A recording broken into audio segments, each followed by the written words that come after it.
नमस्कार, आप देख रहे हैं राजस्थान तक। हमारे साथ है मकराना की भारतीय जनता पार्टी की प्रत्याशी सुमिता भींचर, जो मकराना के पूर्व विधायक रहे श्री राम भींचर की पुत्रवधू है और वर्तमान में मकराना पंचायत समिति की प्रधान भी है। सुमिता भींचर का नाम अचानक से सुर्खियों में आ गया, क्योंकि किसी को ये उम्मीद नहीं थी कि सुमिता भींचर को भारतीय जनता पार्टी मकराना से टिकट देने वाली है। यहाँ से कई उम्मीदवार थे, जिनमें प्रमुख रूप से पूर्व विधायक जो वर्तमान में विधायक हैं रूपाराम मुरावतिया, श्री राम भींचर खुद जो पूर्व विधायक रहे उनका नाम भी था। इसके साथ प्रकाश भाकर जो जूसरी के सरपंच भी हैं और युवा कार्यकर्ता, उनका नाम प्रमुखता से आ रहा था। इसके अलावा माधोराम राणा का नाम भी था कि वे भारतीय जनता पार्टी की टिकट के दावेदार थे। अचानक से जो नाम उभर कर सामने आया, अचानक से जब लिस्ट में नाम आया सुमिता भींचर का, तो कई लोगों को आश्चर्य हुआ कि ये नाम कैसे आ गया। सबसे पहले तो आपको बधाई देंगे, बधाई के साथ साथ ये पूछना चाहेंगे कि अचानक से आपका नाम इतना ऊपर कैसे आ गया कि आपको विधायक की टिकट देकर भेज दिया गया। जी बिल्कुल, मैं कहीं न कहीं मानती थी कि अभी जैसे महिलाओं का बिल पारित हुआ उस हिसाब से महिलाओं को टिकट मिल सकती है, लेकिन मुझे पहले से पूर्ण विश्वास था कि मेरे ससुर जी ने जो सब्र का फल रखा है उसको मिलना ज़रूरी है। और जब 2018 में समर्थन किया, उसी समय से ऐसे लग रहा था कि हम पार्टी के कार्यकर्ता हैं और हमें लग रहा था कि मेरे ससुर जी की टिकट आएगी। आपने दावेदारी की थी, या क्या आपको पता था कि मेरी टिकट आने वाली है? बिल्कुल सर, ऐसा नहीं है, लेकिन ज़रूर एक उम्मीद थी कि अगर महिला सीट आई तो मैं आऊँगी। आपने मतलब दावेदारी की थी, इस बात का आपको अंदाजा था। जी।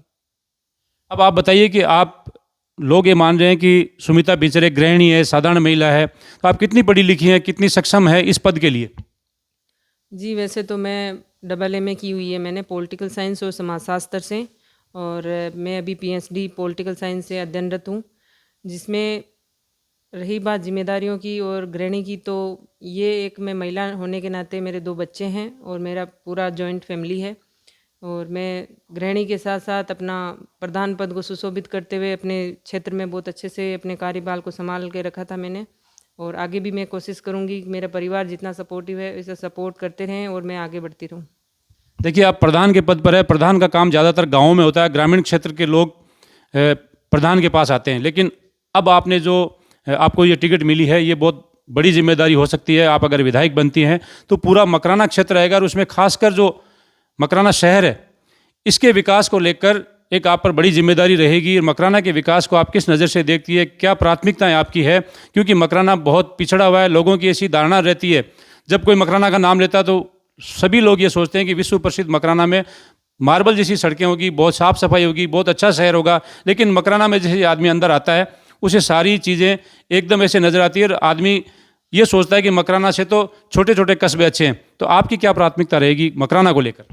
बिल्कुल ऐसा नहीं है, मकराना बहुत ही अच्छा शहर है, और मकराना में जो सुप्रसिद्ध हमारा ये जो मार्बल है, ये जो मार्बल है वैसा कहीं भी मार्बल नहीं है। बाकी सभी मार्केट मंडियों में ये डुप्लीकेट मार्बल है। देसी प्योर घी बोलते हैं वो, यहाँ हमारी मार्बल की खदानों में बिल्कुल प्योर मार्बल मिलता है।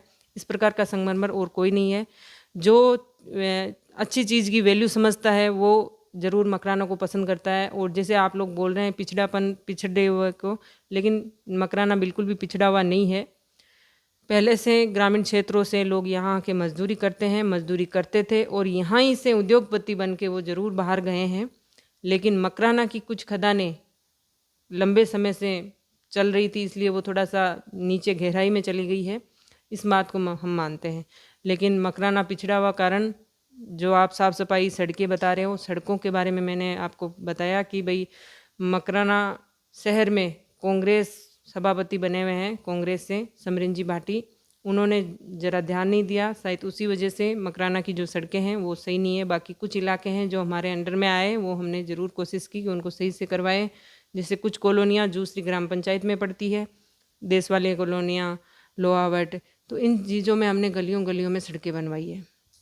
आपने अभी कहा था कि पारखी की नज़र होती है, वही पहचानता है हीरे को, और मकराना का मार्बल विश्व प्रसिद्ध है, इसमें कोई डाउट नहीं है। लेकिन भारतीय जनता पार्टी की पारखी नज़र आप पर कैसे पड़ी? आपको क्या लगता है कि आपको अचानक से टिकट मिली तो आप क्या महसूस करती हैं? सबसे पहले अपनी जो अंदर की भावना है उसको बताइए, और उसके बाद में बात करेंगे विद्रोह पर। जी बिल्कुल, मैं आपको बताना चाहूँगी कि भारतीय जनता पार्टी के आला कमान मोदी जी, वसुंधरा जी, सीपी जोशी जी, ज्योति जी, राष्ट्रपति जी, जैसे एक महिला राष्ट्रपति जी है, तो मैं कहीं ना कहीं अपने आप को बहुत ही सौभाग्यशाली मानती हूँ कि मकराना से प्रथम बार महिला प्रत्याशी बनी है, तो मैं अपने आप को सौभाग्य मानती हूँ।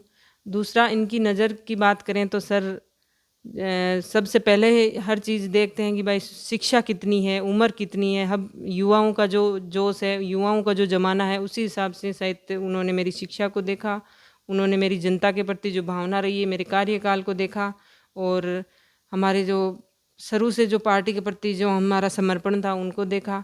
इसी वजह से मुझे आज प्रत्याशी बनने का मौका मिला है। देखिए, आपने कहा कि पार्टी ने युवा भी देखा और महिला भी देखा। इन दोनों कोटे में आप बिल्कुल फिट बैठती हैं, आपको टिकट दे दी गई। लेकिन एक युवा दावेदार थे प्रकाश भाकर, उन्होंने 2 दिन पहले एक मीटिंग करके बगावत का ऐलान कर दिया है। 2 दिन का समय दिया उन्होंने कि 25 तारीख से पहले अगर पार्टी ने उनसे बात की या टिकट को बदला गया तो ठीक है, नहीं तो वे निर्दलीय या आरएलपी से चुनाव लड़ेंगे। तो ऐसी सूरत में आपके लिए भी चुनाव जीतना मुश्किल होगा और ये चुनाव पूरी तरह से फंस जाएगा और टफ चुनाव होगा। तो इस चुनाव को लेकर आप किस रणनीति के तहत ये चुनाव लेंगे कि अगर कोई निर्दलीय आपकी पार्टी से बगावत करके खड़ा हो जाता है तो?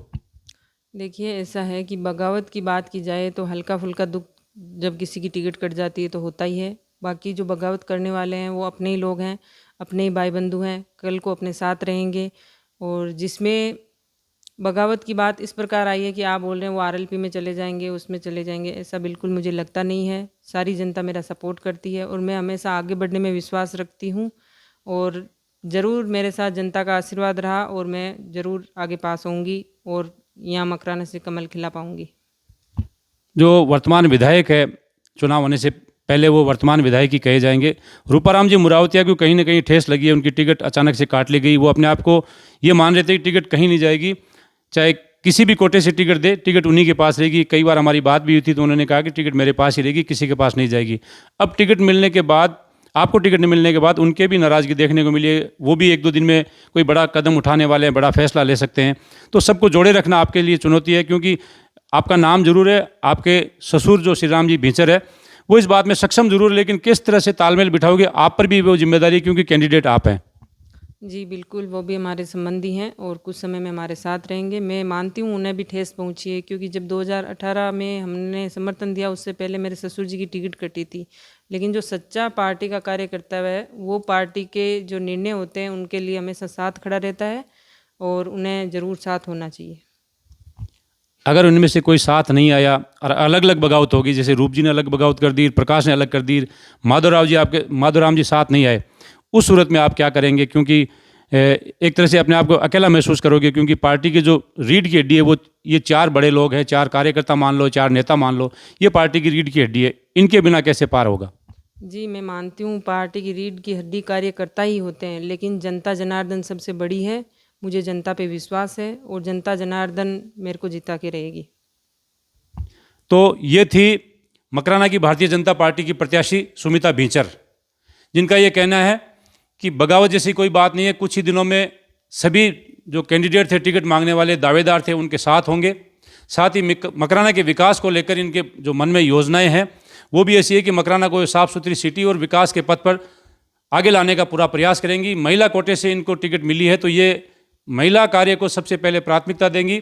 अब देखना ये है कि 25 नवंबर के चुनाव के दिन इनके पक्ष में कितना मतदान होता है। और सामने कांग्रेस पार्टी में अभी तक प्रत्याशी तो तय नहीं, लेकिन ऐसा माना जा रहा है कि जाकिर हुसैन गहसाउत के परिवार से टिकट मिलेगी, चाहे जाकिर हुसैन खुद प्रत्याशी बने या उनकी बेटी समरीन भाटी।